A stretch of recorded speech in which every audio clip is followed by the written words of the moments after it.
Hello दोस्तों, welcome आपके अपने यूट्यूब चैनल HR क्लासेस में। आज की जो लेक्चर होने वाली है वो काफ़ी इम्पोर्टेंट लेक्चर है एंड जो हम लोग अभी MCQ की सीरीज़ स्टार्ट किए हुए हैं उस MCQ सीरीज का ये जो आपका लेक्चर होने वाला है वह है आपका पार्ट 4।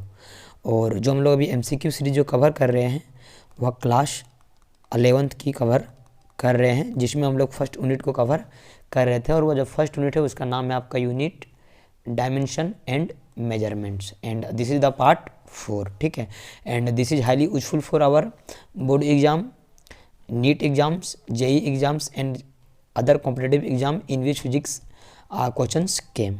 ठीक है, so my name is Sanjay Kumar. सो चलिए बिना लेट किए स्टार्ट करते हैं फ्रेंड्स। अभी तक हम लोग अप्रोक्सली 50 क्वेश्चंस को कवर कर लिए हैं। सो जिन्होंने पिछले वीडियो को नहीं देखे वो पिछले वीडियो को पहले देखें, उसके बाद आप इस वीडियो को देखना देखें।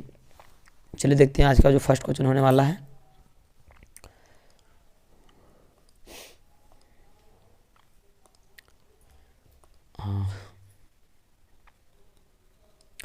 सो चलिए देखते हैं। 50 नंबर क्वेश्चन तक हो चुका था। सो आपका 51 नंबर क्वेश्चन आज का फर्स्ट है कि the velocity v of A particle at time t is given by, यानी कि किसी भी पार्टिकल का जो वेलोसिटी है वह आपका दिया गया है एक इक्वेशन के द्वारा। जो इक्वेशन है आपका v is equal to a t plus b upon t plus c, where a b and c are constant. जहाँ पर आपका ए बी और सी क्या है, कांस्टेंट है।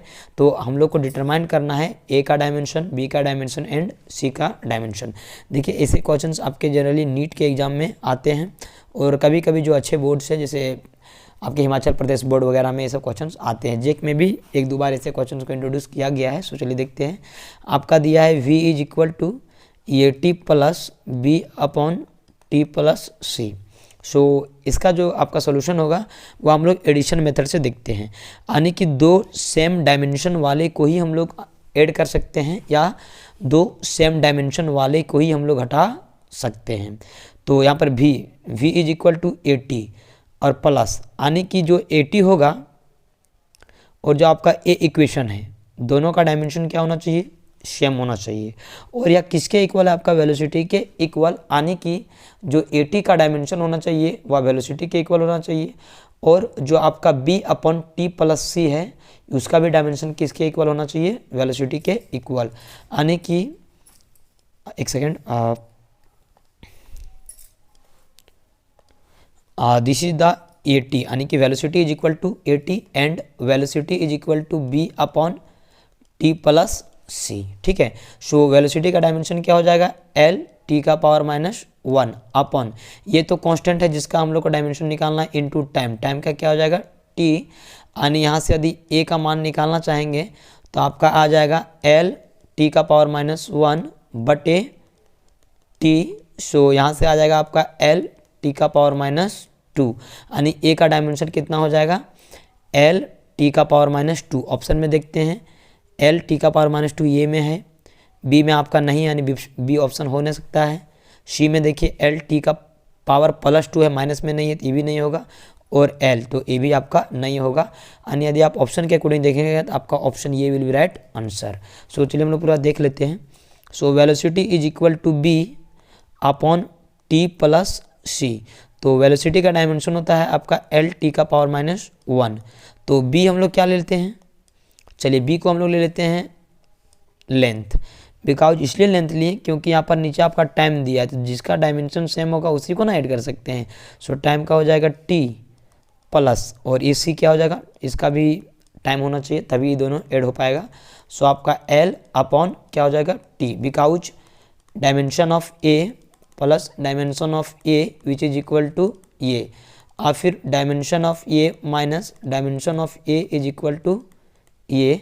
सो आप यहाँ से मैच कीजिए, आपका b का डायमेंशन क्या आ गया, l आ गया, और जो आपका c का डायमेंशन है वह क्या आ गया, यहाँ से देख लीजिए c का डायमेंशन आपका t आ गया। सो b हो गया आपका l एंड c का डायमेंशन हो गया t। सो ऑप्शन ये विल बी राइट आंसर। अच्छा क्वेश्चन था फ्रेंड्स, इसको नोट डाउन कर लीजिएगा। चलिए देखते हैं फ्रेंड्स, जो आपका नेक्स्ट क्वेश्चन है 52 नंबर क्वेश्चन। ये जो 52 नंबर क्वेश्चन है फ्रेंड्स, ये क्लास 12 में आप लोग को देखने को मिलेगा बोर्ड में। ठीक है, सो पूछा है कि यूनिट आपका के का क्या है, और के इज इक्वल टू है 1/4 pi epsilon naught. So according to Coulomb's law we know that कि F is equal to 1/4 pi epsilon naught into Q1 Q2 upon r x square, जहाँ पर आपका Q1 Q2 क्या है, चार्जेज है, और R आपका क्या है, डिस्टेंस है। सो यहाँ से हम लोग को इसका डायमेंशन इसका यूनिट निकालना है। सो आपका आ जाएगा F R x square upon Q1 Q2 which is equal to 1/4 pi epsilon naught. तो फोर्स का डायमेंशन क्या होता है, न्यूटन, और डिस्टेंस का मीटर। सो हो जाएगा metre x square upon charge का क्या होता है, कूलम। सो हो जाएगा कूलम का x square which is equal to 1/4 pi epsilon naught. So 1/4 pi epsilon naught is equal to हो जाएगा आपका न्यूटन मीटर एक्स स्क्वायर पर कूलम एक्स स्क्वायर। सो चलिए देखते हैं किसमें आपका है, यानी कि 1/4 पाई एप्सिलॉन नॉट का जो यूनिट हो जाएगा वो हो जाएगा न्यूटन मीटर एक्स स्क्वायर पर coulomb x square, newton metre x square पर coulomb x square. So option B will be right answer. Important question है फ्रेंड्स, PYQ क्वेश्चन हैं। चलिए देखते हैं जो आपका नेक्स्ट क्वेश्चन है 55 number question friends. 55 number question है कि dimension of electric resistance R, कि जो आपका रेजिस्टेंस होता है यानी कि जो आपका इलेक्ट्रिक रेजिस्टेंस है उसका डायमेंशनल फार्मूला क्या होगा। देखिए इलेक्ट्रिक रेजिस्टेंस का जो SI यूनिट होता है वह होता है आपका ओम। क्या होता है, ओम। सो चलिए रेजिस्टेंस का निकालते हैं। सो ओम्स लॉ के according V is equal to I R. अगर यहाँ से R which is R is equal to resistance, R क्या होता है आपका रेजिस्टेंस, आप फिर इसी को बोलते हैं कभी कभी electric resistance. So R is equal to V upon I, जहाँ पर V है आपका पोटेंशियल डिफरेंस और I है आपका करंट, ठीक है। एंड पोटेंशियल डिफरेंस होता है work upon charge and current हो गया आपका I, ठीक है। सो वर्क का डायमेंशन क्या होता है, वर्क का डायमेंशन होता है ml/2 अपॉन चार्ज का क्या होता है, ये T होता है, और करंट का आपका ये होता है। सो चलिए यहाँ से सॉल्व करेंगे तो आपका आ जाएगा ml2। देखिए T आपका नीचे प्लस में है, ऊपर जाएगा तो माइनस हो जाएगा, यानी हो जाएगा T⁻² गुना T⁻1। सो हो जाएगा T⁻3। अब ये गुना ये A⁻2, जो ऊपर जाएगा तो हो जाएगा A⁻²। सो जो इलेक्ट्रिक रेजिस्टेंस का डायमेंशन हो जाएगा वह हो जाएगा ml2 T⁻3 और A⁻²। So option B will be right answer. और इलेक्ट्रिक रेजिस्टेंस का ऐसा यूनिट क्या होता है फ्रेंड्स, ओम होता है, इसको जान लीजिएगा। जो इलेक्ट्रिक रेजिस्टेंस है इसका जो वैल्यू है वह ना तो वोल्टेज पर डिपेंड करता है और ना ही आपका करंट पर डिपेंड करता है। चलिए देखते हैं फ्रेंड्स जो आपका नेक्स्ट क्वेश्चन है 56 नंबर क्वेश्चन। जो आपका 55 नंबर क्वेश्चन था ये काफ़ी इंपॉर्टेंट क्वेश्चन है, ये आपके जेक में बहुत बार पूछा गया है। चलिए देखते हैं जो आपका नेक्स्ट क्वेश्चन है 56 नंबर कि the magnetic moment has dimension of, यानी कि मैग्नेटिक मोमेंट का डायमेंशन क्या होगा।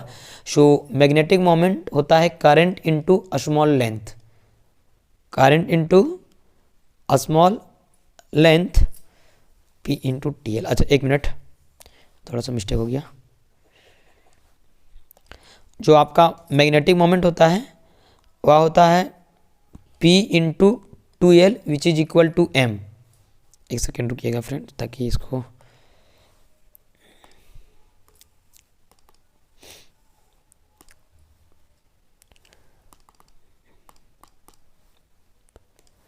क्वेश्चन रिमूव हो गया था।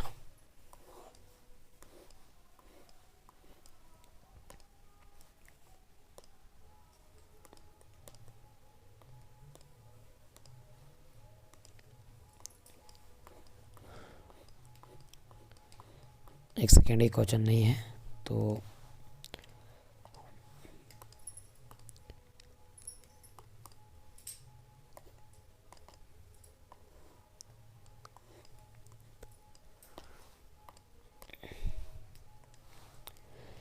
सो आपका magnetic moment is equal to होता है आप P इंटू 2L, जहाँ पर P आपका क्या होता है, P होता है पोल स्ट्रेंथ, और pole strength which is equal to I into DL into 2L which is equal to M। So M बराबर आपका क्या हो जाएगा I into DL into 2L। तो I आपका करंट है, करंट का डायमेंशन हो जाएगा L, और DL मतलब लेंथ हो गया, सो लेंथ का डायमेंशन L, और 2L 2 तो आपका नंबर है सो इसका डायमेंशन होगा नहीं, L आपका लंबाई होता है सो हो जाएगा L, यानी हो जाएगा आपका AL⁻², यानी कि मैग्नेटिक डायपोल मोमेंट का जो SI जो आपका डायमेंशन हो जाएगा वह हो जाएगा L का पावर 2। इसे आप लोग ऑप्शन में मैच कर लीजिएगा कि कौन सा ऑप्शन में आपका दिया हुआ है। चलिए देखते हैं फ्रेंड जो आपका नेक्स्ट क्वेश्चन है। अभी का जो नेक्स्ट क्वेश्चन उतना ही था, अभी जो बता रहे कंसेप्ट वो काफ़ी इंपॉर्टेंट है और इस प्रकार के एग्जाम ऐसे क्वेश्चन आपके एग्जाम में बहुत आते हैं। चलिए देखते हैं, यहाँ पर दिया हुआ कुछ क्वांटिटी जो डायमेंशन लेस है, यानी जिसका कोई भी डायमेंशन नहीं होता है। यानी कि नो डायमेंशन। सॉलिड एंगल का कोई डायमेंशन नहीं होता है, रिलेटिव डेंसिटी का भी कोई डायमेंशन नहीं होता है, जो आपका रिलेटिव परमिटिविटी है उसका भी कोई डायमेंशन नहीं होता है, मैग्नीफाइंग पावर का भी कोई डायमेंशन नहीं होता है, रिलेटिव परमिबिलिटी का भी कोई डायमेंशन नहीं है और क्यू फैक्टर का भी डायमेंशन नहीं होता है, यानी कि ये सब आपके डायमेंशन लेस है। ट्रिगोनोमेट्रिक रेशियो का भी डायमेंशन नहीं होता है इसको, और जो आपका स्ट्रेन है इसका भी डायमेंशन नहीं होता है, यानी कि ये आपका डायमेंशन लेस है।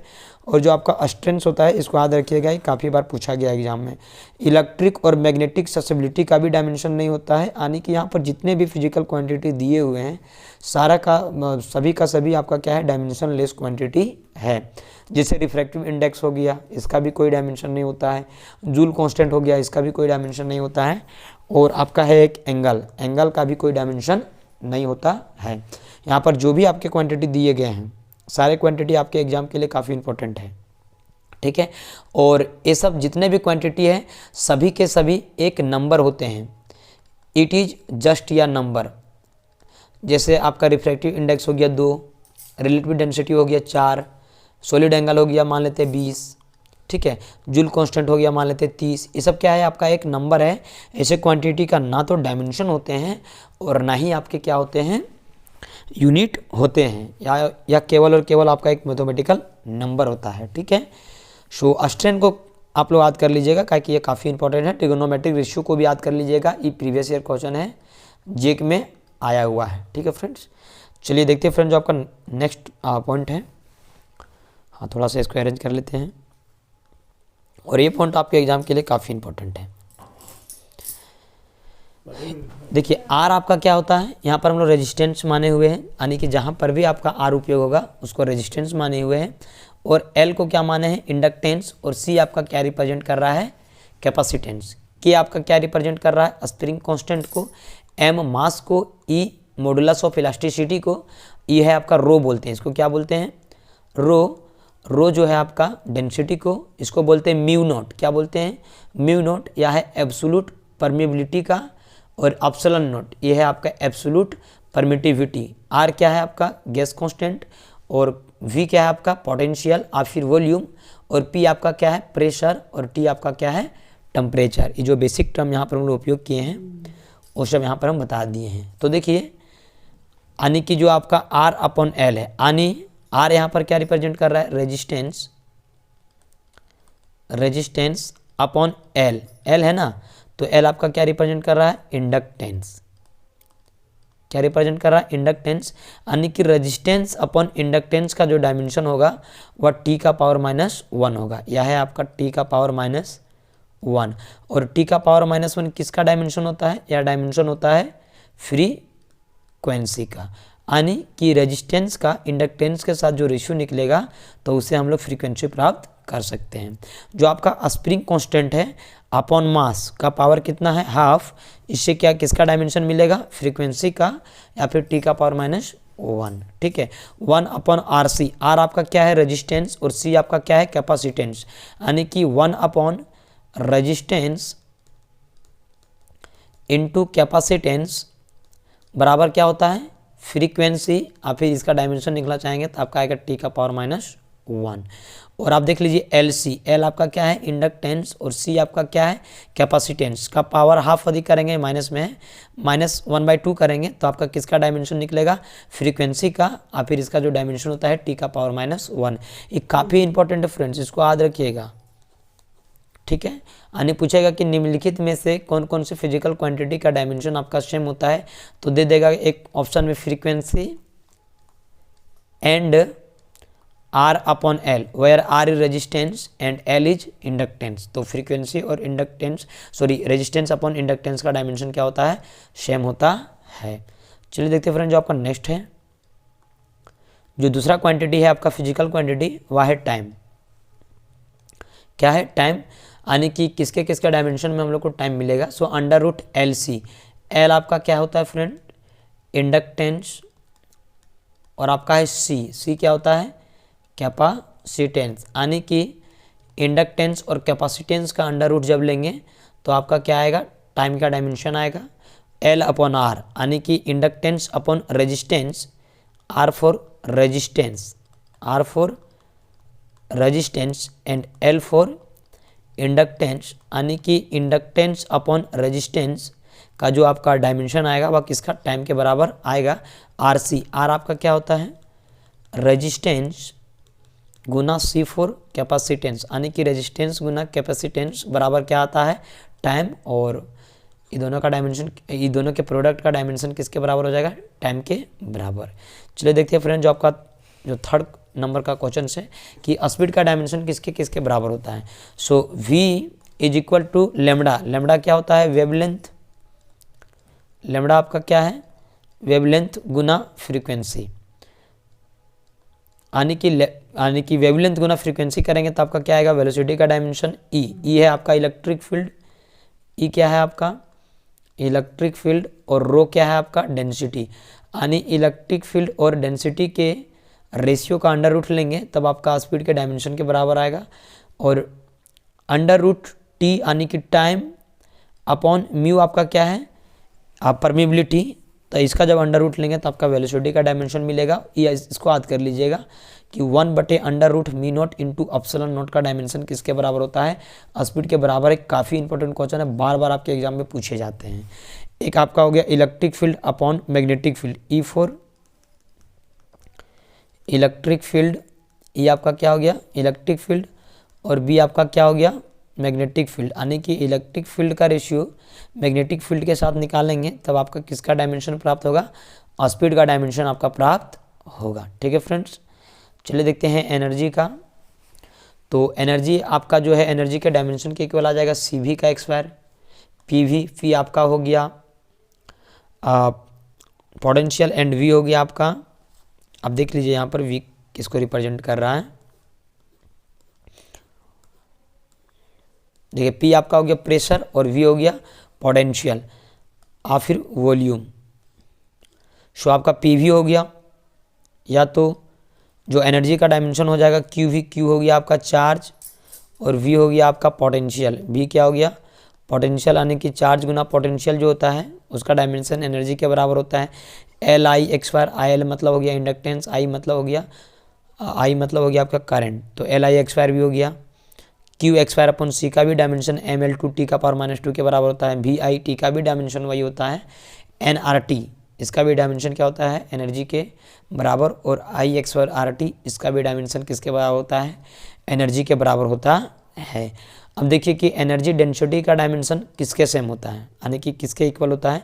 सो एनर्जी डेंसिटी का जो डायमेंशन होता है वह स्ट्रेस गुना स्ट्रेन के इक्वल होता है। बी एक्सवायर, बी आपका मैग्नेटिक फील्ड है, बी क्या है मैग्नेटिक फील्ड है, यानी कि मैग्नेटिक फील्ड का एक्सवायर अपॉन एब्सोल्यूट परमिबिलिटी का जो रेशियो होगा वह एनर्जी डेंसिटी के बराबर होगा। और एप्सिलॉन नॉट इंटू ई एक्सवायर इसका भी जो डायमेंशन होगा वह एनर्जी डेंसिटी के बराबर होगा। ठीक है, सो चलिए और देख लेते हैं कि कुछ कुछ क्वांटिटी है जिसके डायमेंशन आपके सेम होते हैं। तो जो आपका फर्स्ट है कि फ्रीक्वेंसी, एंगुलर वेलोसिटी या फिर फ्रीक्वेंसी या फिर वेलोसिटी ग्रेडियंट, यानी कि एंगुलर वेलोसिटी, वेलोसिटी ग्रेडियंट और फ्रीक्वेंसी ये तीनों का डायमेंशन क्या होता है सेम होता है। सरफेस टेंशन और स्प्रिंग कांस्टेंट ये दोनों का डायमेंशन क्या होता है सेम होता है। जो आपका वेलोसिटी है, वेलोसिटी एक सेकेंड, वेलोसिटी और स्पीड का डायमेंशन आपका सेम होता है। फोर्स और वेट का डायमेंशन सेम होता है। साथ ही साथ जो आपका थ्रस्ट है उसका भी डायमेंशन फोर्स के इक्वल होता है। एनर्जी ग्रेडियंट का डायमेंशन भी क्या होता है फोर्स के इक्वल होता है। यानी कि फोर्स, वेट, एनर्जी ग्रेडियंट और थ्रस्ट इन चारों का डायमेंशन एनर्जी के बराबर होता है, सॉरी फोर्स के बराबर होता है। चलिए देखते हैं फ्रेंड, जो आपका नेक्स्ट है कि जो आपका ग्रेविटेशनल फील्ड इंटेंसिटी है और एक्सेलरेशन ये दोनों का डायमेंशन क्या होता है सेम होता है, which is equal to L T का पावर -2। आपका जो नेक्स्ट है ग्रेविटेशनल पोटेंशियल और लेटेंट हीट ये दोनों का जो डायमेंशन है वह सेम होता है और इस दोनों का जो डायमेंशन होता है वह होता है L2 T⁻²2 के इक्वल। चलिए देखते हैं फ्रेंड जो नेक्स्ट कंसेप्ट है आपका। अब जो टॉर्क है, वर्क और एनर्जी, टॉर्क, वर्क और एनर्जी तीनों का डायमेंशन क्या होता है, सेम होता है, which is equal to mL2 T⁻²।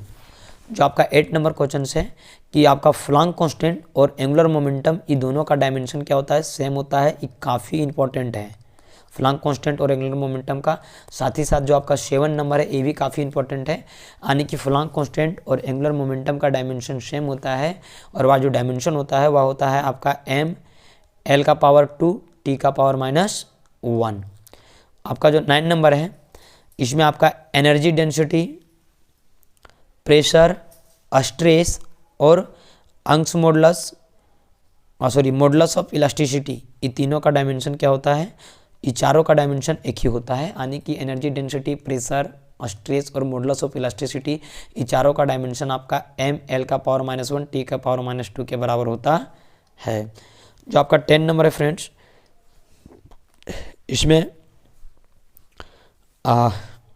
एक सेकेंड, एक क्वेश्चन है छूट गया। अच्छा, प्रेशर वगैरह बता दिए। जो 10 है आपका, 10 में जो आपका इंट्रोपी है और थर्मल कैपेसिटी और वोल्टाजमान कांस्टेंट, ये तीनों का डायमेंशन क्या होता है, सेम होता है। और जो डायमेंशन आपका होता है वह होता है mL2 T⁻² और K⁻−1। ये दोनों पर हम लोग क्वेश्चंस भी किए हुए हैं, क्योंकि आपका प्रीवियस ईयर का क्वेश्चन है, पूछेगा कि निम्नलिखित में से कौन कौन से फिजिकल क्वांटिटी है जिनका डायमेंशन सेम होता है। ऑप्शन में दे देगा थर्मल कैपेसिटी और वोल्टाजमान कांस्टेंट, तो थर्मल कैपेसिटी या फिर इंट्रोपी। चलिए देखते हैं जो आपका नेक्स्ट है 11 नंबर में, यानी कि EMF ऑफ द सेल और जो आपका इलेक्ट्रिक पोटेंशियल होता है, इलेक्ट्रिक पोटेंशियल और EMF जो होता है किसी भी सेल का, इसका डायमेंशन क्या होता है, सेम होता है। और यह जो डायमेंशन होता है वह होता है mL⁻² T⁻−3 और A⁻−1 के बराबर होता है। सो आज के लिए इतना ही फ्रेंड्स, मिलते हैं नेक्स्ट वीडियो में। यदि वीडियो पसंद है तो वीडियो को लाइक करें और चैनल को सब्सक्राइब करना ना भूलें। So thank you for watching, मिलते हैं नेक्स्ट वीडियो में। तब तक आप लोग पढ़ाई करते रहिए। जय हिंद, जय भारत।